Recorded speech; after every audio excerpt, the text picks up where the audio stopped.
जी learning बुट में आपका हार्दिक स्वागत है। आज हम इस वीडियो में जल संरक्षण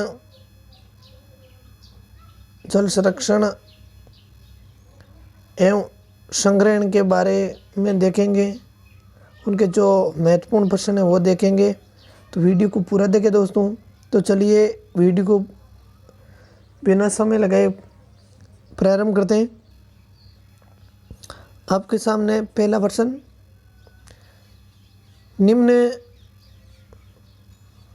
निम्न में से वर्षा जल आधारित पारंपरिक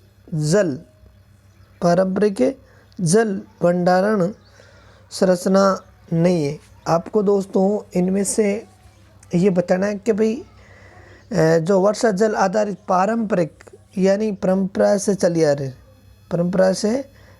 रही वो संरचना नहीं है संग्रहण करने की। तो इसमें जोड़, खड़ीन, टांका और कुआं। तो आपका राइट आंसर होगा दोस्तों कुआं। देखो दोस्तों इसमें बता दूं आपको,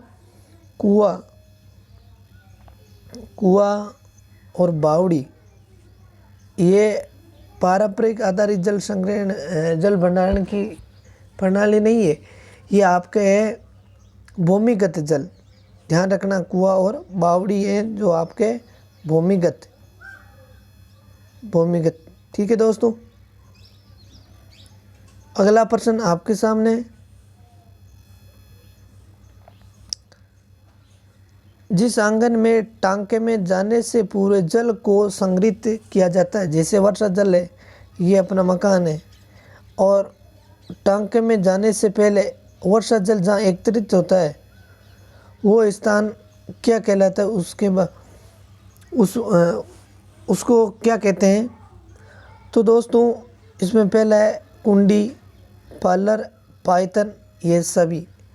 इसमें आपका राइट आंसर हो जाएगा पायतन। यानी कि जहाँ वर्षा जल संग्रहित होता है टांके में जाने से पहले वो पायतन कहलाएगा। अगला प्रश्न आपके सामने, जैसलमेर में परंपरागत वर्षा जल संग्रहण का स्रोत कहा जाता है।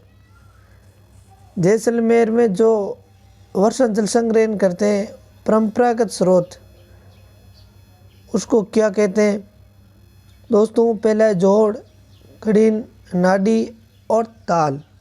तो दोस्तों इनको खड़ीन कहते हैं। क्या कहते हैं? खड़ीन। जैसलमेर में जो मध्यकाल में जो यहाँ पर एक पालीवाल ब्राह्मण रहते हैं उनके द्वारा यह चलाई गई पद्धति है। दोस्तों ध्यान रखना, पालीवाल ब्राह्मणों ने यह चलाई थी। अगला प्रश्न आपके सामने,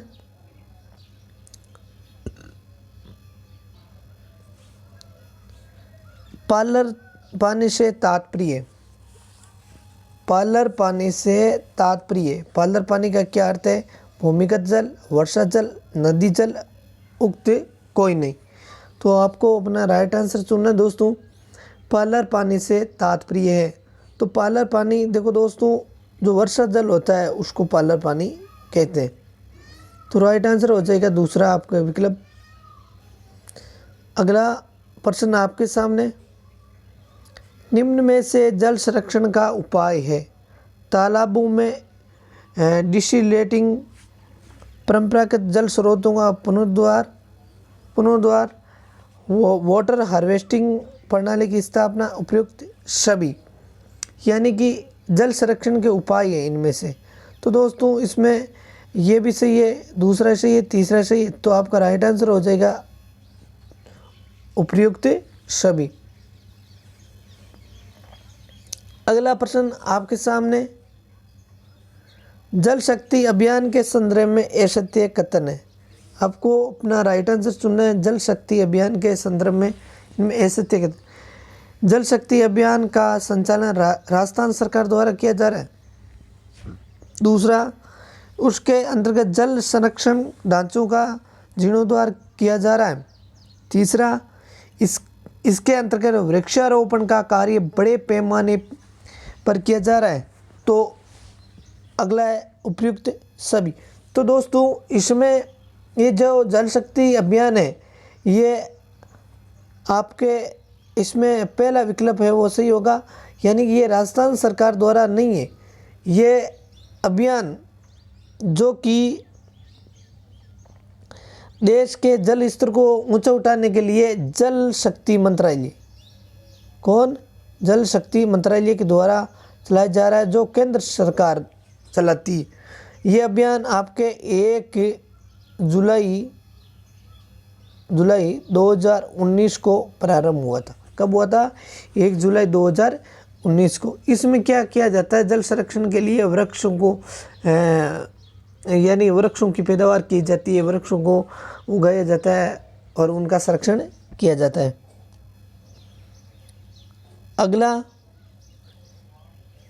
मुख्यमंत्री जल स्वावलंबन अभियान का प्रारंभ। मुख्यमंत्री जल स्वावलंबन अभियान का प्रारंभ कब किया गया?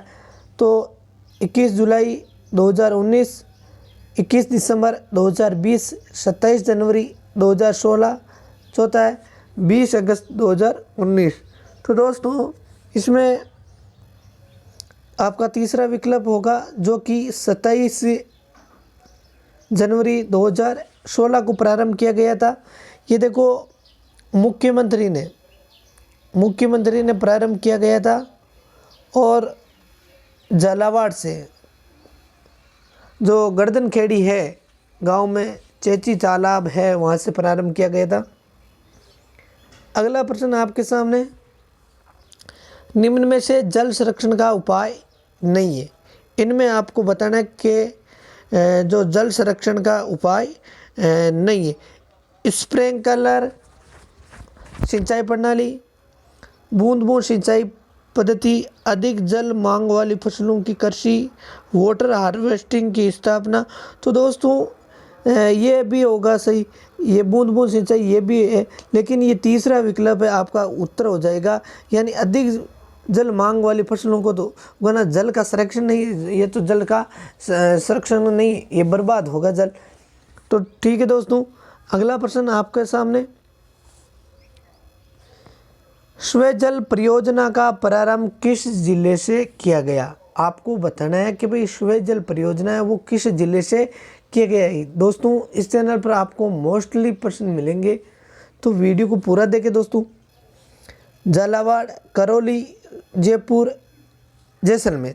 स्वजल परियोजना का प्रारंभ किस जिले से किया गया?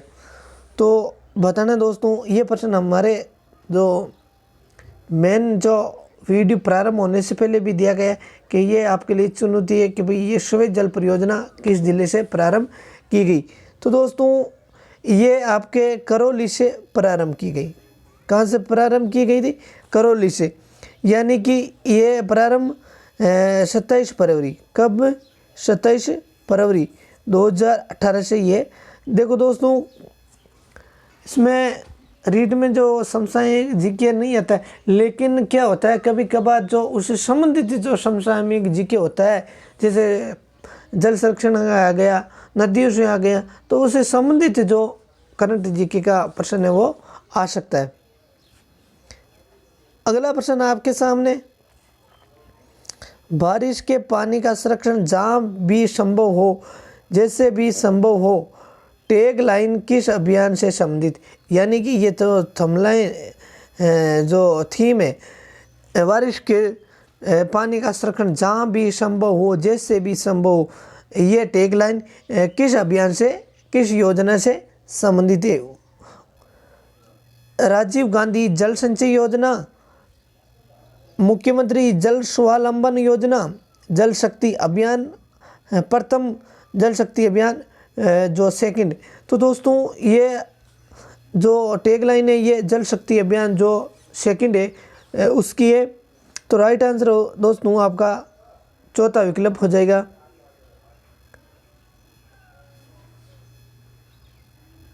अगला प्रश्न आपके सामने,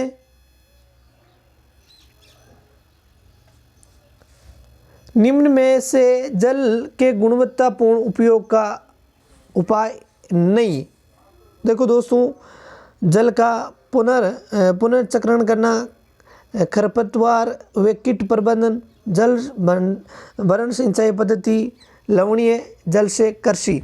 तो दोस्तों इसमें आपको बताना है कि उपाय नहीं है। तो ये है आपके खरपतवार या कीट का सॉरी दोस्तों, इसमें आपका राइट आंसर हो जाएगा जल भरण सिंचाई पद्धति, यानी कि उपाय नहीं है। जल भरण सिंचाई की पद्धति के अंतर्गत खेतों में बड़ी बड़ी क्यारियां बनाकर एक सिरे से जल छोड़ दिया जाता है, जिससे क्या होता है, जल का संरक्षण नहीं होता है, यानी संरक्षण नहीं होकर उसकी बर्बादी होती है। क्या होती है? बर्बादी होती है। तो ये एक उपाय नहीं है दोस्तों।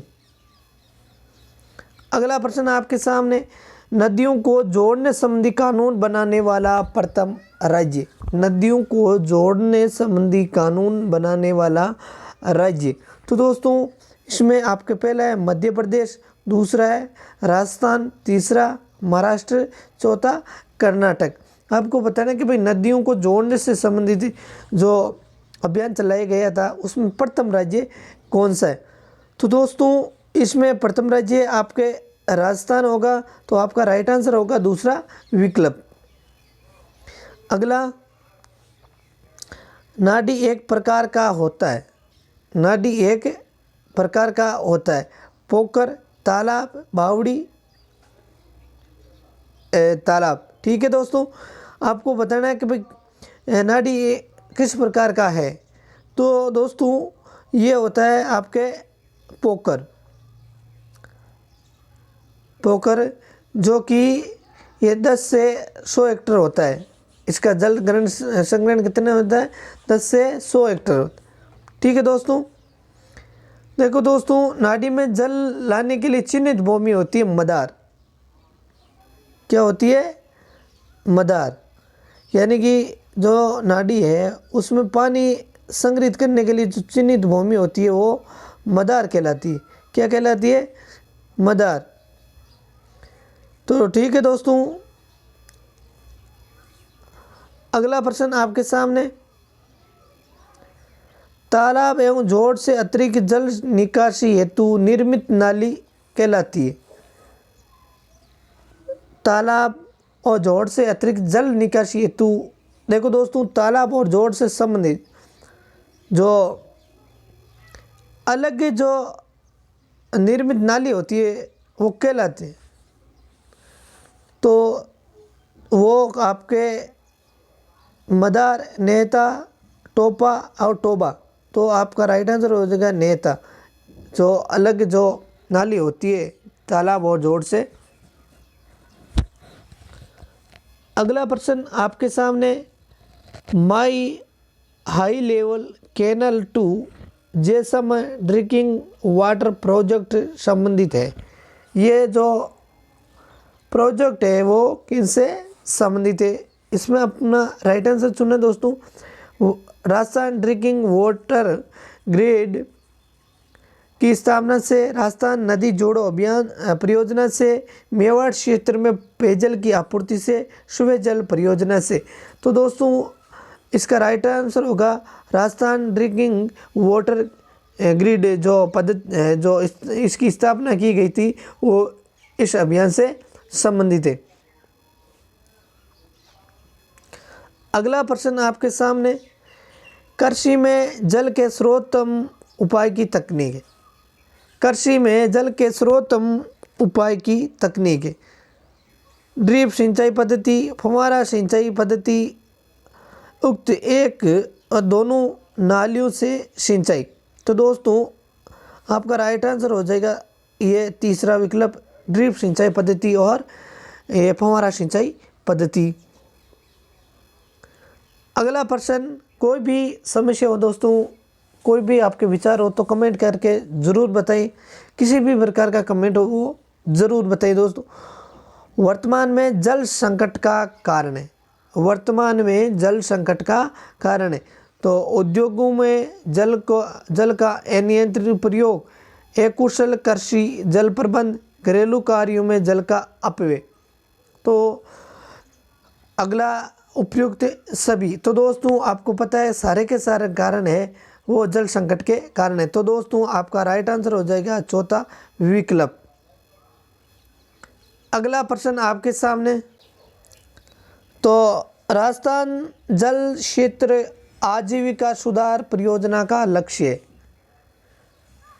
बांधों एवं उनकी नहरों का जीर्णोद्धार, वर्षा जल संरक्षण को बढ़ावा देना, मृत नदियों को पुनर्जीवित करना, उपयुक्त सभी। तो दोस्तों इसमें आपका राइट आंसर हो जाए बांधों है उनकी नहरों का जीर्णोद्धार करना, ये इसका राइट आंसर हो जाएगा दोस्तों।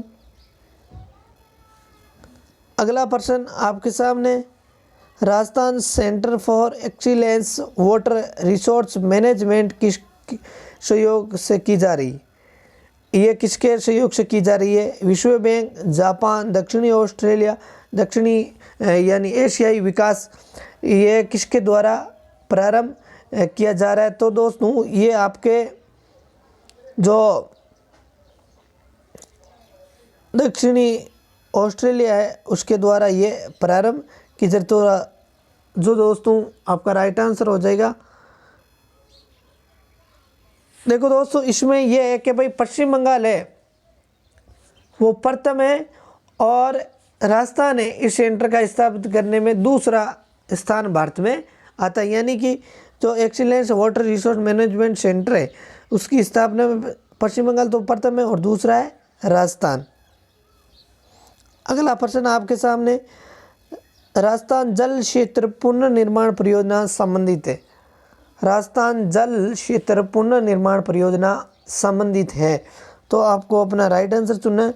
नदियों के बाढ़ के रूप में बहने वाले जल संरक्षण से नदी बेनसुनु से के जोड़ने से, झीलों के संरक्षण से, नहरों के जीर्णोद्धार से। तो दोस्तों इसमें आपका राइट आंसर हो जाएगा नदियों के बाढ़ रूप में बहने वाले जल के संरक्षण से संबंधित है। अगला प्रश्न आपका। निम्न में से कौन सी झील राष्ट्रीय झील संरक्षण परियोजना का भाग नहीं? निम्न में से कौन सी झील राष्ट्रीय झील संरक्षण परियोजना का भाग नहीं है? तो दोस्तों आना सागर, नक्की झील, मानसागर झील, सांबर झील। तो दोस्तों आपका राइट आंसर हो जाएगा सांबर झील। देखो दोस्तों इसमें राष्ट्रीय जो झील राष्ट्रीय संरक्षण है उसमें आपके 6 झील है राजस्थान की। तो इसमें एक तो आना सागर, ठीक है दोस्तों, दूसरा है नक्की झील, तीसरा है फतेह सागर और चौथा है पिचोला और पांचवा है मान सागर और छठा है आपके पुष्कर झील। अगला प्रश्न। 4 जल संकल्पना के अंतर्गत सम्मिलित है। 4 जल संकल्पना के अंतर्गत सम्मिलित है वर्षा जल, मृदा जल, भूजल और उक्त सभी। तो दोस्तों आपका राइट आंसर हो जाएगा उक्त सभी। यानी कि यह जो 4 जल संकल्पना के अंतर्गत सम्मिलित है। अगला प्रश्न आपके सामने। नीराचल परियोजना का वित्त पोषण किस संस्था द्वारा किया जा रहा है? विश्व बैंक, एशियाई विकास bank, NABARD, new development bank. दोस्तों अपना राइट आंसर चुनना है।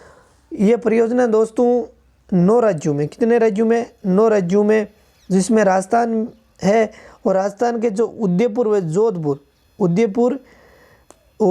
जोधपुर जिसमें नीराचल परियोजना है और ये परियोजना विश्व बैंक से वित्त पोषित है। तो राइट आंसर आपका पहला विकल्प हो जाएगा। अगला प्रश्न। जलमणि परियोजना में केंद्र व राज्य का अंश है। जलमणि परियोजना में केंद्र व राज्य का। तो दोस्तों ये परियोजना 100% केंद्र से प्रायोजित है, ठीक है दोस्तों, और भारत सरकार द्वारा ये चलाई जाती है। तो आपका राइट आंसर हो जाएगा तीसरा विकल्प, पूर्ण रूप से केंद्र से पोषित है। अगला प्रश्न, निम्न में से कौन सा नदी बेसिनों को जोड़ने की योजना का भाग नहीं? आपको राइट आंसर चुनना दोस्तों। इनमें से कौन सा विकल्प है जो नदी जोड़ने की योजना का भाग बेसिनों को जोड़ने का भाग नहीं? ब्राह्मणी नदी से बिशलपुर बांध, वाकल चतुर्थ से जवाई बांध, माई बाजार सागर से जयसमंद झील, देवास से राजसमंद झील। तो दोस्तों आपका राइट आंसर हो जाएगा माई बाजार सागर से जयसमंद झील। तो आपका तीसरा विकल्प आपका राइट आंसर हो जाएगा। दोस्तों माई बाजार सागर का पानी जयसमंद झील में उपलब्ध करवाना है। माई बाजार सागर का जो पानी है वो जयसमंद झील में उपलब्ध करवाना। ठीक है दोस्तों, ये परियोजना देखो दोस्तों, माई बाजार जो जयसमंद झील में पानी उपलब्ध करवाती है, जो कि राजस्थान ड्रिंकिंग ग्रिड परियोजना का हिस्सा है। समन्वित जल ग्रहण प्रबंध परियोजना में केंद्र व राज्य का वित्त पोषण बताना है। जो समन्वित जल ग्रहण प्रबंध परियोजना है उसमें केंद्र और राज्य का वित्त पोषण आपको बताना है। तो दोस्तों इसमें 50, दूसरा है 60, 40 और तीसरा है 70, 30। तो दोस्तों इसमें चौथा त्रुटिवंश रह गया। चौथा है आपके 90:10। तो वो भी आपका राइट आंसर होगा दोस्तों। इसमें समन्वित जल ग्रहण प्रबंध परियोजना में केंद्र व राज्य का वित्त पोषण है 90:10 का, सॉरी दोस्तों। अगला प्रश्न आपके सामने, निम्न में से कौन सा जिला पूर्वी राजस्थान नहर परियोजना से लाभान्वित जिलों की श्रेणी में नहीं आता है? इनमें से आपको राइट आंसर चुनना है दोस्तों कि भाई पूर्वी राजस्थान नहर परियोजना से लाभान्वित जिला ने दौसा, प्रतापगढ़ और जयपुर। चौथा विकल्प होगा आपके झालावाड़। तो दोस्तों आपका राइट आंसर हो जाएगा दोस्तों दूसरा विकल्प प्रतापगढ़ है, वो पूर्वी योजना से, राजस्थान पूर्वी योजना से ये जो लाभान्वित जिला नहीं। अगला प्रश्न आपके सामने, राज्य में जल संसाधनों के प्रबंधन हेतु किस संस्थान की स्थापना की गई? दोस्तों आपको अपना राइट आंसर चुनना है दोस्तों। तो पहला विकल्प है हाइड्रो एवं water management institute, supervisory control and data acquisition, Rajasthan नदी बेसिन व जल संसाधन परियोजना प्राधिकरण, उक्त कोई नहीं। तो दोस्तों आपका राइट आंसर हो जाएगा इसमें जो कि राज्य में सतत संसाधनों के प्रबंधन हेतु किस संस्थान की स्थापना की गई? तो दोस्तों आपका राइट आंसर हो जाएगा दोस्तों, राइट आंसर हो जाएगा दोस्तों ये आपके तीसरा विकल्प राजस्थान नदी बेसिन जल संसाधन योजना प्राधिकरण। अगला प्रश्न, नीराचल परियोजना, ये वापस वो प्रश्न आ गए, इसमें ज़िले का पूछ लिया गया आपको। तो जयपुर, जोधपुर, उदयपुर, जयपुर, अजमेर, जैसलमेर, बीकानेर। तो राइट आंसर हो जाएगा आपके जोधपुर, उदयपुर, जो कि नीराचल योजना से संबंधित है दोस्तों। ये आपको पता है कि 9 राज्यों में, केंद्र द्वारा 9 राज्यों में संचालित है, जिसमें राजस्थान है और राजस्थान के 2 जिले आपके जोधपुर और उदयपुर। अगला प्रश्न, सतत पेयजल आपूर्ति हेतु सामुदायिक स्वामित्व वाला पेयजल कार्यक्रम है। सतत पेयजल आपूर्ति हेतु सामुदायिक स्वामित्व वाला पेयजल कार्यक्रम है। स्वजल परियोजना, जलमणि योजना, नीराचल योजना, उपयुक्त सभी। तो दोस्तों आपका राइट आंसर हो जाएगा स्वजल परियोजना। अगला प्रश्न, निम्न में से मुख्यमंत्री जल स्वावलंबन अभियान का लक्ष्य, इनमें से आपको बताना है कि मुख्यमंत्री जल स्वावलंबन योजना है उसका मुख्य लक्ष्य क्या है? पेयजल समस्या का स्थायी समाधान, ग्रामीण क्षेत्रों में पानी की न्यूनतम आवश्यकता की पूर्ति, भू जल स्तर में वृद्धि। चौथा है उपयुक्त सभी। तो दोस्तों इसके सारे के सारे लक्ष्य जल स्वावलंबन योजना अभियान के हैं। तो आपका राइट आंसर हो जाएगा उपयुक्त सभी। अगला प्रश्न, लघु सिंचाई सुधारीकरण परियोजना का वित्त पोषण कौन सी एजेंसी कर रही है? आपको राइट आंसर बताना है कि लघु सिंचाई सुधारीकरण परियोजना का वित्त पोषण कौन सी एजेंसी कर रही है। तो दोस्तों इसमें पहले अंतर्राष्ट्रीय मुद्रा कोष, विश्व बैंक, जापान अंतर्राष्ट्रीय सहयोग। तो दोस्तों अगला है नाबार्ड बैंक। तो दोस्तों आपका राइट आंसर हो जाएगा जापान अंतर्राष्ट्रीय सहयोग एजेंसी। अगला प्रश्न आपके सामने, द्रव्यवती नदी परियोजना का दायित्व किस कंपनी को दिया गया है? GR infra, Reliance infra, Tata projects limited, L&T। तो दोस्तों इसका जो दायित्व है टाटा प्रोजेक्ट्स लिमिटेड को दिया गया है। इसका राइट आंसर हो जाएगा तीसरा विकल्प। तो दोस्तों आज के लिए इतना ही। हमारे वीडियो पसंद आए तो लाइक जो भी हो करें, कमेंट ज़रूर करें दोस्तों, और आपके जो विचार है वो हमारे साथ शेयर भी करें दोस्तों। जय हिंद, वंदे मातरम।